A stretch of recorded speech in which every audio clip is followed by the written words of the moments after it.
Hello everyone, welcome back to Lab4crypto. Today I decided to make a video and try to explain my thoughts around the fears that I see lately in the market. We have many people that believe that Bitcoin will crash in the next couple of days to weeks because of the rate cuts. And the other camp that believes that Bitcoin will enter a bull run as we approach the Q4 of 2024. And of course, in 2025, we are going to have an explosive bull run. Therefore, instead of me just telling you what I believe, I decided to walk you through how I make my decisions and what I'm going to do if we have a drop in the market, if I'm going to exit, or if I'm going to accumulate heavily based on the data that I have in front of me. But first, let's see and understand why we have this separation in the market currently. This article is from Yahoo Finance, which basically is saying that Arthur Hayes, which basically is the co-founder of BitMEX, and I hope I said the surname correctly, at the recent Token 2049 speech that he had in Singapore, he said that he believed that the Fed shouldn't decrease the interest rates by 50 basis points, and that for him was too much, and he rather preferred the 25 basis points reduction. And as a result, this heavy rate cut will lead to the inflation to come back, and therefore there is a higher chance for the economy to enter a recession. And he actually is saying that people need to be prepared for a crash and therefore have capital on the side to safeguard themselves. Also, at some point, he shorted the market and then he removed his short based on some of his Twitter threads. But that is not the point. The main idea is that many people believe the same like Arthur. And on the other hand, we have many people that believe that we are going to enter a very bullish Q4 and also a very bullish 2025. I have made an article on that. I have written an article on that, and I'll have the link in the description below, which I explain what I believe is going to happen in Q4 2025. And even I made a research around what happens to Bitcoin price when we have election years. So I calculated the increase in the price action of Bitcoin after the November elections in the US. But that is something that I will leave in the description below, and you can read it. Also, I have made a video on it. But let's go to the other side now. If we go and check that graph, let me hide some stuff to make it easier. This graph is showing us the price action of Bitcoin. And in 2019, we had the rate cuts and this is the only period in the history of Bitcoin that actually Bitcoin experienced rate cuts. And you will see that when the rate cuts occurred, Bitcoin price moved from a top of 13.6K all the way down to 6.5. I'm not going to say anything about the COVID crash because let's assume that this year we're not going to have any pandemic. And therefore, I'm just speaking about this 50% and more drop and not the 70+% drop that we had when Bitcoin reached values below 4K, close to 4K. And that it happened because the market didn't believe that the Fed were able to deliver a soft landing, and therefore we were going to enter a recession, and the market was correct. And that is why you see that at the end of the rate cuts, the global central banks around the world started to boosting the economy. And if we see the global liquidity, this yellow line, you see how they injected capital into the market. And that is why you see risky assets like Bitcoin do these amazing ROIs when we are in these periods. And actually, if we check, you will see that the asset that has the greatest multiplier with global liquidity is Bitcoin. And therefore, when we see this line, yellow line, start to go up again, we should expect Bitcoin to perform really, really well. Altcoins also perform really well, but that is something that I will talk in the end. You can see that also when the global liquidity is going down, Bitcoin price is going down. And the third part is when we have periods where the Bitcoin price and the global liquidity decouples, but eventually you will see that these jaws are going to close and Bitcoin is going to follow global liquidity. I'm going to make a separate video on global liquidity in Bitcoin. But what I want you to take out from this graph is that Bitcoin is correlated positively with global liquidity. And therefore, when you see this yellow line going up, the probabilities for Bitcoin to go up increases. And when it goes down, also Bitcoin is going to decrease in price as well. The main idea that we have now in the global economy is that central banks around the world are also reducing interest rates. It's not only the US. I know the US is the main economy, but also China today had reduced rate cuts to stimulate the weak economy. Also the European Central Bank, and so on. I will have the articles in the description below.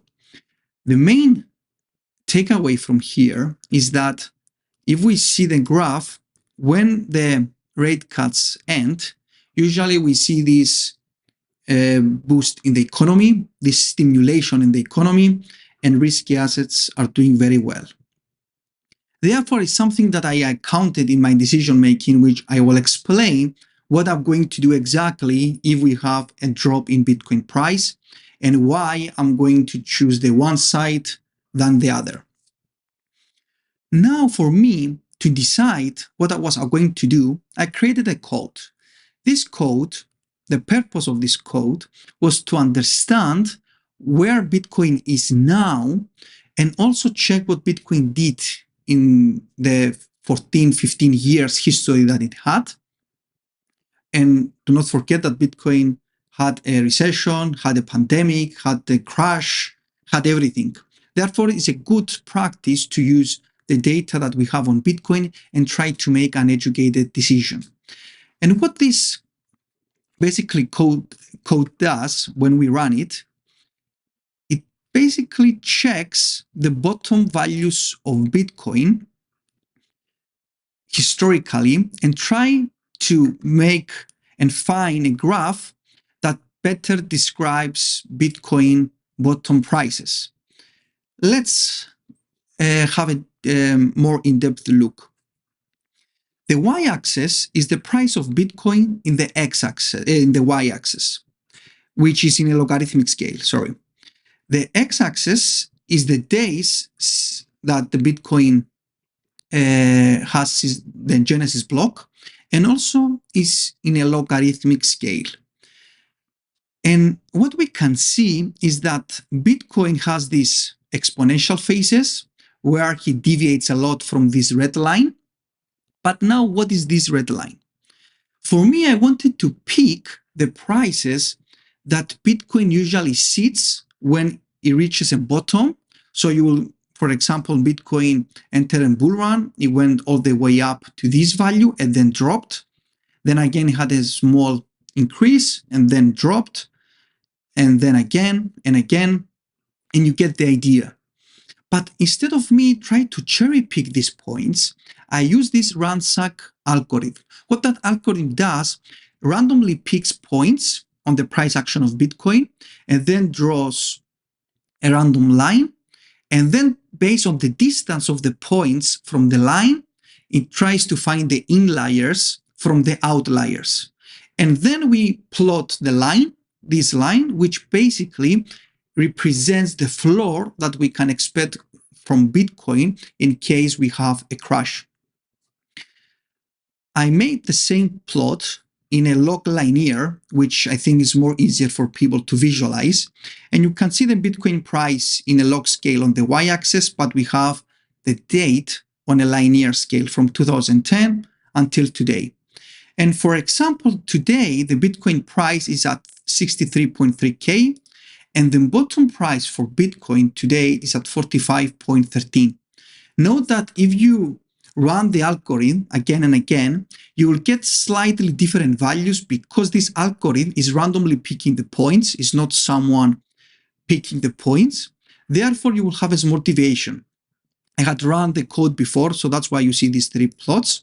But now, when I run it, when I was making this video, you will see that the price that is telling me is 44.67. And if I run it again, it will show it's 44.65. And if I run it again, can be 47.6 or whatsoever. So you will have a small deviation of 1-2K. Because as I said, I didn't want to introduce the error of me trying to pick these points. Therefore, if I see Bitcoin price come close to this value, I'm going to accumulate heavily. It's not a financial advice. This is what I'm going to do. And I explain to you why. Because one, I expect that we're going to enter a quantitative easing era where the global liquidity is going to be increased. And therefore, historically, these points, this red line, was an excellent support level for Bitcoin price, where if people accumulated in these levels, they did really, really well in the future. Of course, I used other models as well to make my decision, but I wanted to show you this one because it's something that you can do on your PC as well. You just need the prices of Bitcoin. You use this ransack algorithm, which basically is going to pick for you these bottom points from Bitcoin. And then you are going to draw this line, and then you can transfer it to a log linear scale to better visualize it and so on. Basically, you're going to come up with this result. And if we go and check other models as well, the one that we have in the platform, which is more sophisticated because it uses on-chain and off-chain data daily to give us a risk value, we will see that the Bitcoin risk is at 32.5.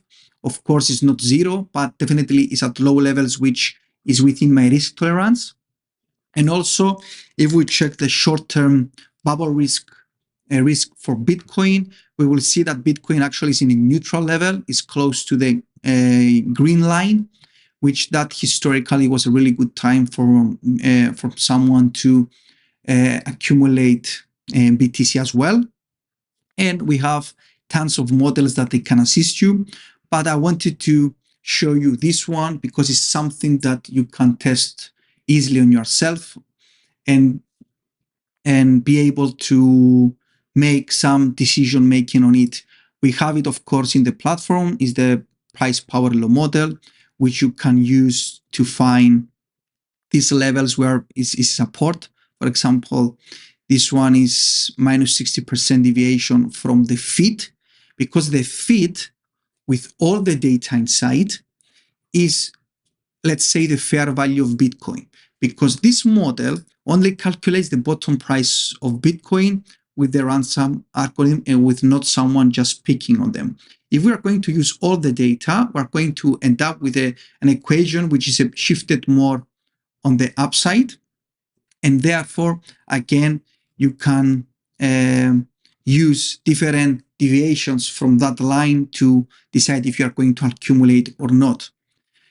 To sum up, I don't think that Bitcoin is going to go to prices below 40K, but if we get lucky and we approach that values, I'm going to accumulate heavily. And again, it's not the financial advice. This is based on my research. And also, I'm going to start thinking to accumulate altcoins when that time comes, because I think it's going to be a good time to accumulate altcoins as well. Of course, I have my list and I shared it a lot of times in our Telegram channel. But the main idea is I'm going to move forward with this in mind, with the data that I have. I don't know if something else is going to come up to my attention in the future. And if you have something, please let me know.